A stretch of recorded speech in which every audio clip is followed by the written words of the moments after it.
인간은 누구나 자유함을 원합니다. 세상에 어떤 사람도 어디에 갇혀 있거나 얽매여 있거나 뭔가 구속되어 있는 듯한 그러한 느낌을 좋아하는 사람은 없을 것입니다. 그렇기 때문에 우리는 지금 우리 얼굴을 감싸고 있는 이 작은 마스크 하나를 벗을 수 있는 날을 고대하고 있습니다. 저 또한 자유하지 못한 그런 것들을 굉장히 좀 싫어하는, 견디지 못하는 사람입니다. 그렇기 때문에 제가 사실 전역한 지가 이제 어느덧 10년이 넘었는데 입대한 첫날 밤 바라본 그 천장을 아직도 잊지 못하고 아직도 기억하고 있습니다. 이렇다라는 것은 모든 사람들이, 그리고 저 또한 마찬가지로 어딘가에 갇혀 있고 얽매여 있고 이러한 것들을 굉장히 싫어한다라고 좀 생각할 수 있습니다. 그럼 저는 왜 지금 성도 여러분들 앞에서 이렇게 뭔가 자유하지 못한 것, 얽매인 것, 이러한 것들에 대해서 말을 하고 있을까요? 그건 바로 오늘 본문을 통해 진정한 자유가 어디에 있는지에 대해서 한번 말씀을 나눠보기 위함입니다. 오늘 본문의 상황은 이렇습니다. 바울과 실라가 복음을 전하기 위해서 아시아 지역으로 가려고 했으나 성령님께서 그들을 막으셔서 그들은 그곳으로 가지 못하고 방향을 바꿔서 마게도냐의 빌립보라는 지역으로 이동을 하게 됩니다. 그들은 그곳에 도착해서 루디아라고 하는 한 여인의 회심 사건을 겪게 되고 그 이후에 이제 기도하는 장소로 이동하는 도중에 어떤 한 여인을 만나게 됩니다. 근데 이 여인의 상태를 지금 16절에서 어떻게 말하고 있습니까? 점을 치는 귀신 들린 여종이라고 말을 하고 있습니다. 다시 말해서 지금 이 여자는 귀신에 매여 있는 여자다라는 의미입니다. 그리고 이때 이 여자가 굉장히 재미있는 말을 합니다. 17절입니다. 그가 바울과 우리를 따라와 소리질러 이르되 이 사람들은 지극히 높은 하나님의 종으로 구원의 길을 너희에게 전하는 자라 하매. 자, 지금 이게 틀린 말일까요?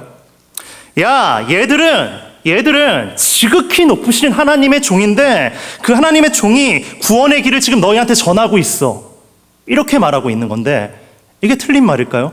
우린 딱 들었을 때 이게 틀렸다라고 생각하기는 어렵습니다. 근데 이 말을 들은 바울의 반응은 어떠나요? 심히 괴로워했다라고 성경 말합니다. 이유가 뭘까요? 이 이유는 지금 이 귀신 들린 여종, 이 여자가 하는 말이 바울과 실라를 조롱하고 복음을 왜곡하고 있는 상황이었기 때문에 그렇습니다.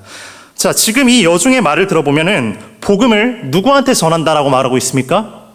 너희에게 전하고 있다라고 말을 하고 있습니다. 다시 말하면 이 여자는 지금 자기 자신은 이 복음의 구원의 대상에 포함되어 있지 않다. 나는 이 구원의 대상에 포함된 것이 아니다 라고 말을 하고 있는 것입니다. 당시에도 이 시기에도 구원이라는 것은 사회적으로 굉장히 큰 이슈였습니다. 많은 사람들이 관심을 가지고 찾아다니는 그런 일이었습니다. 그렇기 때문에 이 여종이 이제 구원에 대해 말할 때 당연히 많은 사람들은 바울과 실라에게 주목할 수밖에 없었습니다. 사회적으로 많은 사람들이 구원에 대해 궁금해하는데 저 사람들이 구원에 대해 전하고 있다라고 하니까 그렇구나, 좀 들어볼까? 이러면서 주목할 수밖에 없었을 것입니다. 근데 더 큰 문제는 여기서 지금 이 여종은 이 구원을 말하면서 이 구원이 나에게는 중요하지 않아 라고 말하고 있는 상황입니다. 이 여자가 근데 어떤 여자였냐면은 점쟁이인데 사회적으로 사실 굉장히 잘 나가는 점쟁이였습니다. 성경을 보게 되면은 16절에서 이 점쟁이에 대해서 주인에게 큰 이익을 주는 자라고 말을 합니다. 소위 이제 잘 나가는 점쟁이, 굉장히 많은 돈을 벌어들일 수 있는 그러한 점쟁이다라고 말을 합니다. 아무래도 이 점쟁이, 이 여인이 돈을 많이 벌어들일 수 있었던 그러한 이유는 이 여인이 가지고 있었던 어떤 능력과 조금 연관이 있었을지도 모릅니다. 당시 이 점쟁이를 이제 피돈이라고 불렀는데 이 피돈은 복화술사 혹은 복화술을 하는 굉장히 뛰어난 능력을 가지고 있는 그러한 점쟁이들을 이제 가리켜서 말을 했다라고 합니다. 다시 말하면은 이 점쟁이는 귀신이 주는 초자연적인 능력이 이제 복화수를 통해서 그거를 이용해가지고 점을 쳤을 것이고, 이것은 사람들의 눈에 굉장히 신비하게 비춰졌을 것입니다. 때문에 많은 사람들은 이 여인에게 가가지고 점을 쳤을 거고, 이 여인은 잘 나가는 점쟁이가 되게 됩니다. 근데 이 잘 나가는 점쟁이의 입에서 나는 이 복음이 필요 없어, 이 복음은 나랑 전혀 무관해 라고 말하기 시작하니까 이 복음에 때가 묻기 시작합니다. 신학자 존 스토트 역시 이 문제에 대해서 이러한 일은 사람들의 마음속에서 복음과 점쟁이의 마술을 연관시킴으로써 그리스도를 믿음으로 구원에 이른다는 순수한 복음의 의미를 왜곡시키고 하나님 나라의 확장을 회방한 것이다 라고 말하고 있습니다. 이러한 복음을 변질시키는 일을, 그리고 하루 그냥 그날만 딱 한 것이 아니라 여러 날 동안 반복했다라고 성경은 말하고 있고, 이것이 계속해서 며칠 동안 반복되는 그러한 상황이 이어지게 되니까 바울은 역시 괴로워하게 됩니다. 그래서 바울이 결국에는 어떻게 했습니까? 그 여인에게서 귀신을 쫓아내 주었습니다. 그러니까 귀신을 쫓아내니까 그 점쟁이의 주인들이 바울과 실라를 관리들에게 끌고 갑니다. 왜? 좋은 사업 아이템이 없어졌으니까, 자신들의 이익이 끊어지는 그러한 상황이 벌어졌으니까 관리들에게 고발을 하고 바울과 실라를 잡아서 이제 끌고 가게 됩니다. 결국 그렇게 고발당한 바울과 실라는 이제 매를 맞고 감옥에 갇히게 됩니다. 사실 근데 조금 뭐랄까요? 이 정도 상황이 되면은 하나님을 원망할 법도 해요. 왜냐하면은 지금 그들이 있는 이 빌립보라는 지역은 자신들이 원하는 장소가 아니었기 때문에 그렇습니다. 그들은 원래 어디로 가려 했죠? 아시아라는 지역으로 가가지고 복음을 전하려고 했어요. 아니, 하나님께서 우리를 그냥 아시아에 보내주셨으면은 거기 가가지고 좀 교회도 세우고 거기 가서 복음도 좀 전하고 그렇게 좀 편하다라는 것은 아니지만 그래도 그곳에서 좀 이렇게 복음을 전하면서 생활할 수 있었을 텐데 왜 우리를 이 빌립보에 보내셔가지고 이렇게 매맞게 하고 우리를 이렇게 감옥에 갇히게 하셨을까? 라면서 조금 하나님을 원망할 수 있는 그러한 인간적인 마음이 사실 들 수도 있습니다. 하지만 그들은 그런 생각을 하지 않았습니다. 오히려 무엇을 했습니까? 성경을 보면 기도했다 라고 나옵니다. 또 그리고 이러한 상황 속에서 그들은 오히려 하나님을 찬송했다라고 말합니다.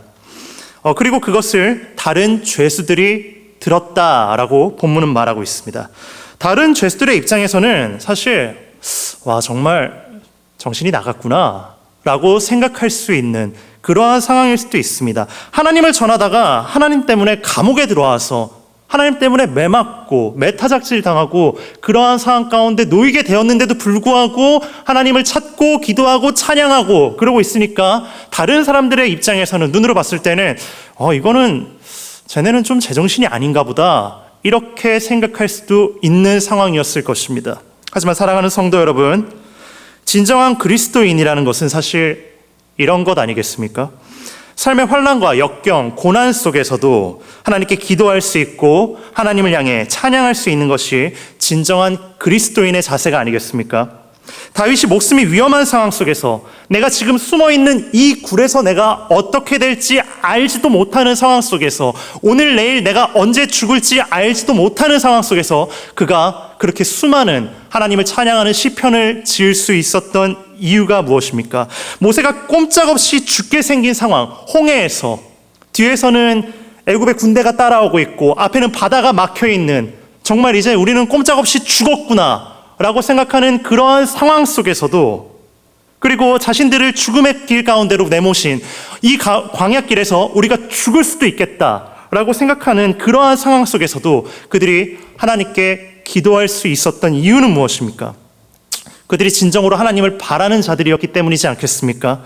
진정한 그리스도인이라는 것은 고난이 가득한 상황 속에서도 삶의 역경이 가득한 상황 속에서도 하나님을 찬양할 수 있는 자들입니다. 세상 사람들이 봤을 때 예수 믿는 사람들은 정말 정신이 나갔어 라는 그러한 세상 속에서 비상식적으로 그들과 전혀 다른 눈을 가지고 세상을 살아갈 수 있는 자들입니다. 그리고 바울과 실라가 이제 여기서 이렇게 비상식적인 일들을 하기 시작하니까, 세상 사람들이 볼 때 비상식적인 일들을 하기 시작하니까 그들이 있는 감옥에서 정말로 비상식적인 일이 일어나기 시작합니다. 함께 본문 26절 말씀을 함께 읽어보도록 하겠습니다. 26절 읽습니다. 시작. 예. 문이 곧 다 열리며 모든 사람의 매인 것이 다 벗어진지라. 자, 감옥에 지진이 일어났다라고 말을 합니다. 감옥에 지진이 일어나고 감옥문이 열리고, 그리고 나서 이 죄수들을 매고 있던, 옥죄고 있던 수갑 같은 것들이 전부 다 풀어지게 되었다라고 말을 하고 있습니다.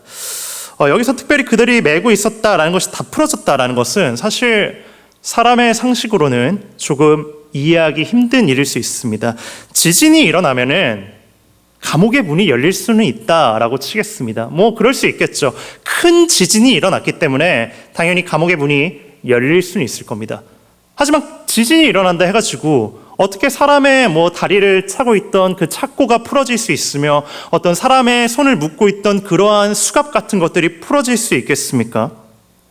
이것은 사람의 생각으로는 도저히 이해할 수 없는 그러한 일들이 일어나고 있는 것입니다. 그렇다면 이게 어떻게 일어난 일일까요?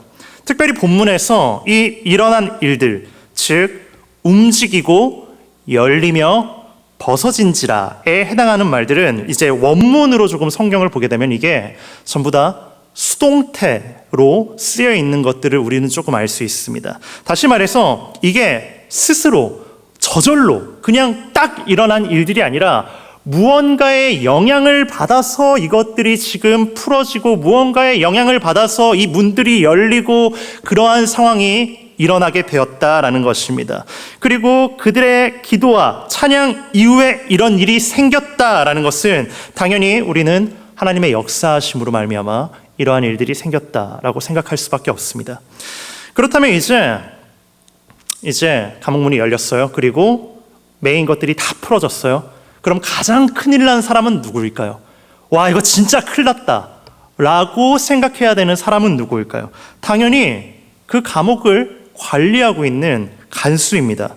당시 로마 사회에서는 이제 간수가 죄수를 놓치게 되면은 그 죄수가 가지고 있던 형량, 형벌, 그것을 대신 지게 되었다라고 합니다. 근데 감옥문이 열리고 모든 죄수, 그 감옥에 있던 모든 죄수의 매인 것이 다 풀어졌으니까 얼마나 이제 이 죄수들이 도망치게 되면은 이 간수는 많은 형벌을 받게 될까요? 그래서 간수는 이게 이대로 있다가는 정말 큰일 났다. 이게 다 열리고 다 도망가게 되면은 꼼짝없이 내가 여기에 있는 모든 형벌을 받겠구나. 아니다. 형벌을 받는 정도가 아니구나. 이게 이렇게 되다가 내가 죽겠다 싶어가지고 간수는 당연히 어떠한 이제 내가 더 많은 고통 그런 것들을 당하고 죽을 바에는 빨리 이 자리에서 죽는 게 낫겠다 싶은 생각이 들었는지 칼을 빼들고 그 자리에서 자결을 하려고 합니다. 어차피 이 일이 들키면은 내가 험한 일 당할 거 뻔하니까 그냥 이 자리에서 자결을 하는 게 낫겠다라고 생각했을 수도 있을 것 같습니다. 하지만 이때 바울이 그를 막으며 소리치며 말합니다. 네 몸을 상하지 말라. 우리가 다 여기에 있노라. 그러지 마라. 우리가 다 여기 그대로 있다. 자, 그러면은 왜 아무도 도망 안 쳤을까요? 다 열렸습니다. 모든 게 다 열렸어요. 풀어진 것들이, 묶여진 것들이 다 풀어졌어요. 근데 왜 아무도 도망치지 않았을까요? 여기서 이제 이렇게 도망치지 않았다라는 것을 우리가 생각해 볼 때 먼저 죄수들이 도망치지 않았던 이유에 대해서는 성경에서 이렇게 말하고 있는 부분을 조금 관심 가지고 볼 필요가 있습니다. 본문은 이렇게 말합니다. 바울과 실라가 기도하고 찬양했고 그걸 죄수들이 들었다라고 말을 하고 있습니다. 아마도 죄수들은 바울과 실라의 기도와 찬송 직후에 이런 일이 딱 일어난 것에 대해서 두려움이 느껴져가지고 쉽게 발이 떨어지지 않았을지도 모릅니다. 내가 지금 이 자리에서 도망을 쳐가지고, 내가 지금 자유를 향해서 이 자리에서 도망을 쳐가지고 만약에 저 사람들, 바울과 실라라는 저 사람들에게 어떠한 해가 된다면, 저들이 믿는 하나님에게 내가 어떤 보복을 당할지도 모른다라는 두려움이 들었기 때문에 그들은 그 자리에서 도망가지 않았을지도 모릅니다. 자, 그렇다면 바울과 실라는 왜 도망가지 않았을까요? 죄수들은 그렇다 쳐도 바울과 실라는 도대체 왜 도망하지 않았을까요? 하나님이 갑작스럽게 기도에 응답해 주신 것이 너무나 놀라워가지고 깜짝 놀라서 이게 무슨 일이야 하다가 도망가지 못한 걸까요? 그렇지 않으면은 자신이 도망치면은 이 간수가 책임을 지게 될까봐 어떤 인도주의적인 차원에서 도망을 치지 못한 것일까요? 물론 그럴 수 있습니다. 충분히 그럴 수 있습니다. 하지만 더 중요한 것은 바울은 이 상황 가운데에서 하나님의 뜻을 바라봤다라는 것입니다. 바울의 입장에서 이러한 일이 일어난 이유는 분명히 하나님께서 행하시는 어떠한 계획하심에 있다라는 것을 믿고 하나님의 뜻을 바라보고 있었기 때문입니다. 그렇다면 이때 하나님의 계획하심은 무엇일까요? 바울에게 우리는 내려진 사명이 무엇인지를 먼저 조금 생각해 볼 필요가 있습니다. 바울에게 주어진 사명이 무엇입니까? 이방 땅에 이방인들에게 복음을 전하는 것, 그것이 바울의 사명이었습니다. 그렇기 때문에 하나님께서 나에게 하시는 모든 일들, 하나님께서 나에게 행하시는 모든 일들은 이 이방 땅에 복음을 전할 수 있는 계기가 되는 것이겠구나 라고 그는 생각하고 있었습니다. 사실 바울이 마음만 먹었으면은 이러한 곤란을 겪지 않아도 괜찮았습니다. 만약에 그가 관리들에게 잡혀서 끌려갈 때 자신이 법적으로 로마인이다 라는 것을 밝혔으면은 그는 이런 고난을 당하지 않을 수 있었습니다. 감옥에 지진이 일어나고 모든 문들이 열렸을 때 그가 그곳에서 도망치게 되었다라면은 그는 앞으로 일어날 곤란한 상황들을 충분히 피할 수 있었을 것입니다. 하지만 바울은 그러한 고난들을 감당하겠다라고 마음을 먹었고 그로 인해 한 열매를 맺을 수 있게 되었습니다. 그것이 무엇입니까? 천하보다 귀한 한 영혼을 구원할 수 있었던 것입니다. 그 가족을 구원하고 그 가족 가운데 복음을 전할 수 있게 된 것입니다. 간수는 바울과 실라가 도망가지 않은 것에 큰 충격을 받아가지고 이렇게 질문합니다. 30절입니다. 선생들이여, 내가 어떻게 하여야 구원을 받으리까? 자, 앞서 말씀드린 바와 같이 구원이라는 것은 당시 사회적으로 굉장히 큰 이슈였습니다. 많은 사람들이 관심을 가지고 있는 것이었습니다. 그리고 대다수의 사람들에게 이 구원이라는 것은 노예 상태나 곤란한 처지에 있는 사람을 건져내주는, 즉 사람에게 진정한 자유를 주는 행위라고 인식되었습니다. 다시 말해서 간수는 지금 바울에게 선생님이요, 내가 어떻게 해야 자유함을 누릴 수 있겠습니까? 라고 묻고 있는 것입니다. 근데 사실 지금 이 상황을 조금만 자세히 들여다보면은 굉장히 우리는 흥미로운 점을 하나 발견할 수 있습니다. 자, 바울의 현재 신분이 무엇입니까? 지금 바울의 신분이 뭔가요? 죄수죠, 죄수입니다. 그리고 여기는 어디죠? 감옥입니다, 감옥. 모든 자유를 구속당하고 얽매여가지고 자유함이 없는 사람입니다. 자, 그러면 지금 구원받기 위해서 이것을 물어보고 있는 사람은 누구입니까? 간수입니다, 간수. 이 감옥 안에서 누구보다 자유한 사람입니다. 죄수를 관리할 수 있고 그들에게 무언가를 지시할 수도 있겠으며 그럴 정도로 감옥 안에서는 막강한 힘을 가지고 있는 그러한 사람입니다. 감옥 안에서 누구보다 자유한 사람이 지금 모든 자유를 구속당한 사람한테 내가 어떻게 해야 자유함을 누릴 수 있겠습니까? 라고 묻고 있는 상황이 지금 본문에서 펼쳐지고 있는 것입니다. 이게 상식적으로 어떻게 가능할 수 있을까요? 우리가 오늘 분명히 기억해야 하는 것은 얽매인 것이 자유한 것보다 좋을 수 있다라는 사실입니다. 굉장히 아이러니합니다. 하지만 분명히 그럴 수 있습니다. 중요한 것은 내가 어디에 얽매여 있는 상태인가를 바라보는 것이 아니라 내가 얽매여 있는 상태인가를 바라보는 것이 아니라 내가 지금 어디에 얽매여 있는 상태인가, 나는 무엇에 얽매여 있는 상태인가, 이것을 바라보는 것이 더 중요한 것입니다. 바울도 간수도 둘 다 모두 극단적인 상황을 맞이하게 됩니다. 바울은 감옥에 갇힘으로 인해, 간수는 죄수들이 탈옥했을지도 모르는 그 상황으로 인해 둘 다 목숨이 위태로울 수도 있는 그러한 상황을 맞이합니다. 하지만 그러한 상황 속에서 이 둘의 대처는 정반대의 모습을 보입니다. 한 사람은 기도하고 찬송하고 하나님을 찾는 반면에 다른 한 사람은 스스로의 목숨을 끊으려 하는 그러한 모습을 보입니다. 이 둘의 차이점이 어디에서부터 오는 것입니까? 이게 구원받은 자와 구원받지 못한 자의 차이입니다. 누구를 섬기고 있는가, 누구의 품속에 있는가에 따라서 이 둘에게는 극명한 차이가 일어나고 있는 것입니다. 하나님께 구원받음으로써 그리스도의 복음을 전하는 바울과 실라의 마음속에는 구원에 대한 확신이, 자유함이 있었습니다. 수고하고 무거운 짐진 자들아 다 내게로 오라, 내가 너희를 쉬게 하리라. 나의 모든 고난을 품어주시는 예수 그리스도가 그들과 함께 있었기 때문에 그들은 어느 상황, 어느 장소, 어디에 있다 할지라도 구속되지 않고 갇혀있지 않았고 자유함을 누리며 살아갈 수 있었습니다. 하지만 간수는 구원받지 못했고 그로 인해 마음속에 자유함도 없었기 때문에, 그리고 저 그리스도인들이 누리는 그 자유함을 나도 같이 누리고 싶었기 때문에 질문합니다. 내가 어떻게 해야 구원을 얻겠습니까? 사랑하는 성도 여러분, 구원이 어디 있습니까? 예수 그리스도를 믿음에 있지 않습니까? 우리는 누구나 구원이 어떠한 행위에 있는 것이 아니라 예수 그리스도의 이름을 믿음에 있다라는 것을 알고 있습니다. 근데 여기서 간수가 물어본 구원이라는 것은 사실 행위적인 측면이 굉장히 강했습니다. 다시 말하면은 내가 어떻게 해야 구원을 얻겠습니까? 라는 이 질문을 이제 원어적으로 풀어보면은 사실 내가 무엇을 해야 구원을 얻겠습니까? 라고 하는 것이 더 정확한 표현이었습니다. 영어 성경을 보게 되면은 여기서 이제 how, 어떻게가 아니라 what으로 번역되어서 무엇을 해야, 이렇게 더 많이 번역된 그러한 것들을 좀 볼 수가 있습니다.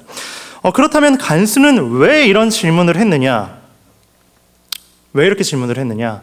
당시의 구원이 행위적인 측면이 굉장히 강했기 때문에 그렇습니다. 구원을 받기 위해서는 무언가를 해야 된다라는 그러한 측면이 굉장히 강했기 때문에 그렇습니다. 그럼 사람들이 이때 당시에 구원받기 위해서 뭘 했을까요? 점을 봤습니다. 주인에게 많은 이익을 주는 점쟁이가 있었죠. 그 점쟁이가 어떻게 많은 돈을 벌었겠습니까? 사람들이 그 점쟁이에 가가지고 구원에 대해서 물어본 겁니다. 자신의 앞날에 대해서, 자신의 미래에 대해서 점을 치기 시작한 겁니다. 그래서 간수도 이러한 측면에 있어서 물어본 겁니다. 내가 무엇을 해야 구원을 얻을 수 있습니까? 이 질문에 대답하기에 앞서 우리는 처음에 어딘가에 얽매여 있는 사람에게서 이제 그것이 풀어지고 자유해지는 모습을 한 차례 봤습니다. 그건 바로 점쟁이였습니다. 점쟁이는 귀신 들린, 즉 귀신에게 매여 있었고 또 주인에게 매여 있는 존재였습니다. 근데 그러한 이제 점쟁이가 그 상황 속에서 자유해질 수 있었던 이유가 무엇입니까? 18절입니다. 예수 그리스도의 이름으로 내가 내게 명하노니 그에게서 나오라. 그리고 또한 자유함을 원하는, 구원을 원하는 간수에게 바울은 이렇게 대답합니다. 함께 본문 31절 말씀을 읽어보도록 하겠습니다. 31절입니다. 시작. 이르되 주 예수를 믿으라. 그리하면 너와 내 집이 구원을 받으리라 하고, 바울은 간수에게 이 구원의 진리를, 이 구원은 지금까지 네가 생각한 것과는 다르다, 전혀 다르다라는 것을 일깨워줍니다. 구원은 어떠한 행위에 있는 것이 아니다. 점을 친다고 구원을 받을 수 있는 것이 아니다. 감옥에서 도망을 가는 것이 사람에게 구원을 주는 행위가 아니다. 구원은 예수 그리스도를 믿음에 있다. 예수 그리스도를 믿으라. 그리하면 너와 네 집이 구원을 받으리라. 구원은 오직 예수님께 있다라는 것을 일깨워주고 있습니다.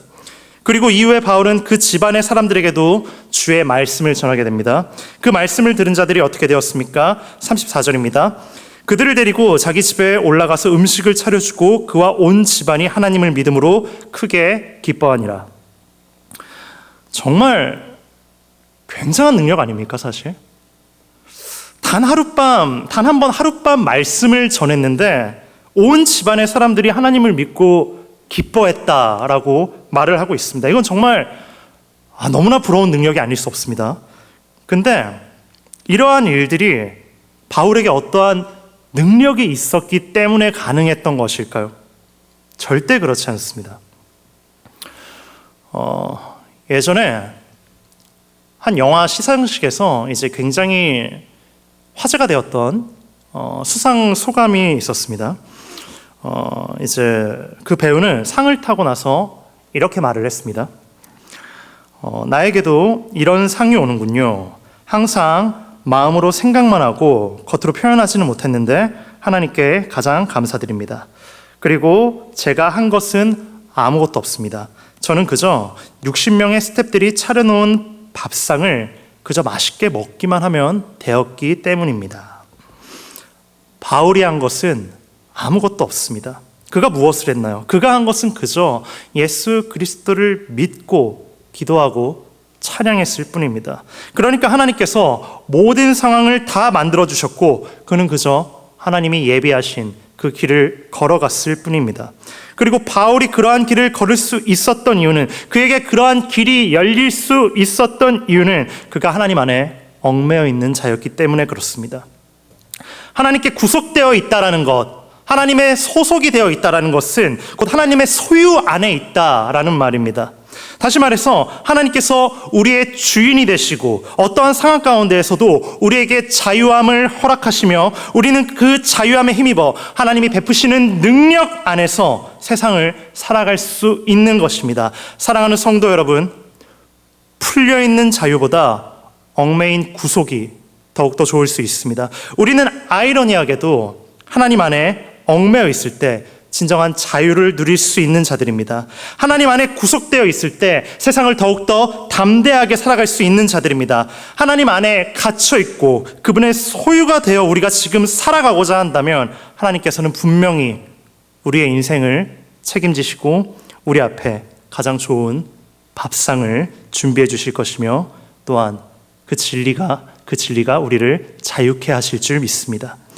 부디 우리의 삶이 하나님의 소유가 되어 얽매인 자유를 누릴 수 있는 저와 여러분이 될 수 있기를 간절히 소원합니다. 기도하겠습니다. 살아계신 하나님 감사합니다. 우리에게 예수 그리스도를 믿는 믿음을 허락하여 주셔서 구원받은 주의 백성으로 이 세상을 살아갈 수 있도록 은혜 주심을 주님 감사합니다.